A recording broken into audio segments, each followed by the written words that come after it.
జాతీయవాద జర్నలిజానికి అసలైన వేదిక నేషనలిస్ట్ హబ్ ని సబ్స్క్రైబ్ చేసుకోండి. నోటిఫికేషన్స్ కోసం బెల్ ఐకాన్ పై క్లిక్ చేయండి. ఓకే సార్, నేను ఒక ప్రశ్న అడుగుతాను. ఇప్పుడు బేసికల్లీ వీరు అడిగింది దానికి కొంచెం కొనసాగింపే. ఈవెన్ ఒక కమెంట్ కూడా చేశారు. వాళ్ళు చెప్తున్నారు బీజేపీకి ఓన్గా సీట్స్ తక్కువ వచ్చాయి కాబట్టి అనుకున్న మెయిన్ చట్టాలు చేయలేరా, లైక్ పాపులేషన్ కంట్రోల్ ఇట్లాంటివి చెప్తున్నారు. అందులో ఒక్క నిమిషం సార్, అంటే చట్టాలు చేయడము నంబర్స్ గురించి మనం కొంచెం సేపు తర్వాత మాట్లాడదాం.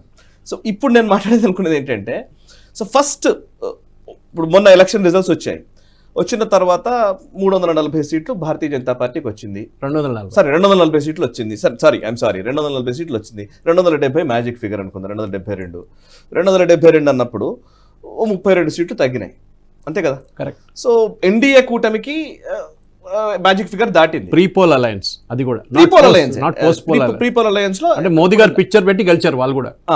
నేను సేమ్ సిచ్యువేషన్ 1991 పివి నరసింహారావు గారు ప్రధాని అయినప్పుడు 244 సీట్లు వచ్చాయి కాంగ్రెస్ పార్టీకి. అప్పుడు కూడా మైనారిటీ ప్రభుత్వము అని మాట్లాడారు.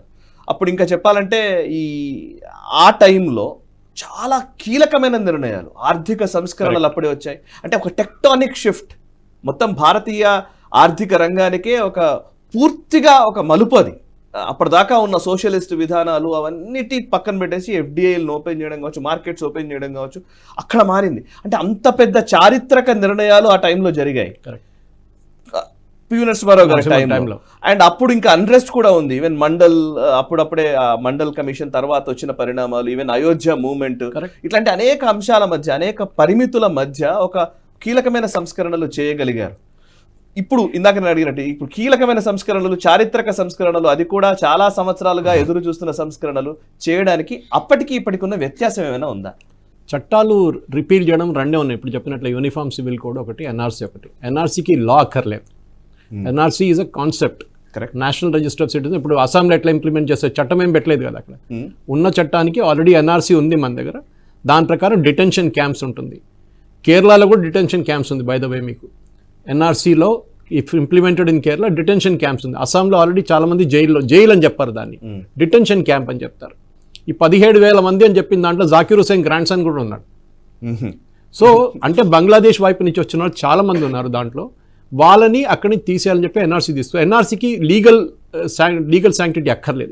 It's pre done. Uniform civil code కావాల్సి వస్తుంది. మనం ట్రిపుల్ తలాక్ ఎట్లా రిజెక్ట్ చేసామో, గవర్నమెంట్ ఎట్లా రిపీల్ చేశారో, సేమ్ వేలో యూనిఫామ్ సివిల్ కోడ్ తీసుకొస్తారు. కానీ దాంట్లో వీళ్ళు చేసే గొడవ మెయిన్గా ఈ ఓవైసీ లాంటి వాళ్ళు చేసే గొడవ ఏంటంటే, మీ పర్సనల్ లాస్ని టచ్ చేస్తారు. మీరు 4 పెళ్ళిళ్ళు చేయలేరు. కరెక్టే. అది పర్సనల్ లాలకు అందరికి ఒకటే లా ఉంటుంది. ఒకటే పెళ్లి చేసుకోవాలి. ఇప్పుడు ఒక హిందూకి ఒక సెకండ్ మ్యారేజ్ చేయాలంటే వాడు ఏం చేస్తాడు? వాడు లీగల్గా బీట్ చేయాలంటే వాడు ముస్లింగా కన్వర్ట్ అవుతాడు. బయట ఎవరికి చెప్పడు కూడా, రెండో పెళ్లి చేసుకుంటాడు. That is illegal actual. ఎందుకంటే for the sake of doing it అని చెప్పి కోర్టు చాలా మటుకు రిజెక్ట్ చేశారు. సో ఈ చట్టాలు తీసుకురావడంలో మోదీ గవర్నమెంట్కి మేజర్ యూసీసీ ఒకటే ఉందండి. కానీ కాకుండా చాలా మటుకు లాస్, మీరు ఉన్న లాస్ని మీరు మాడిఫై చేసుకోవచ్చు. దానికి 2/3 మెజారిటీ ఏం అక్కర్లేదు. మొన్న కూడా పార్లమెంట్లో చూసాం, చాలా మంది మిస్ అయ్యారు. అది స్పీకర్ వచ్చినప్పుడు, ఎలక్షన్ వచ్చినప్పుడు ఫస్ట్ వాయిస్ ఓట్ వేశారు. వాయిస్ ఓట్లో yes the ayes have it అన్నారు ప్రోటమ్ స్పీకర్. కానీ డివిజన్ ఎవరు అడగలేదు. డివిజన్ అంటే ఓటింగ్.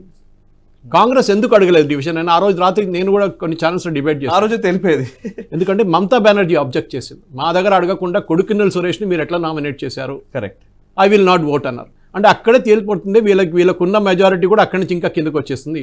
ఒకవేళ నిజంగానే మీరు అన్నట్టుగా ఒకవేళ కనుక ఓటింగ్కి వాళ్ళు అడిగి ఉంటే కనుక క్లియర్ అయిపోయేదేమో. కరెక్ట్. ఇప్పుడు 270 పైన సీట్లు ఆల్రెడీ బీజేపీకే సపోర్టివ్గా ఉన్నది అని అంటే కనుక ఇక నువ్వు మైనారిటీ, నీ ప్రభుత్వం కూలిపోతుంది అనడానికి కూడా అవకాశం లేదు. నీకు 6 నెలల వరకు ఈ స్టేట్మెంట్లు ఇవ్వాలని కదా వాళ్ళు అనుకుంటున్నారు. ఇంకోటి ఉంది, ఓట్ ఆఫ్ కాన్ఫిడెన్స్. ఇప్పుడు ఓట్ ఆఫ్ కాన్ఫిడెన్స్ న్యాచురలీ పార్లమెంట్లో అక్కర్లేదు, ఎందుకంటే ఇట్స్ ఆల్రెడీ టేకన్.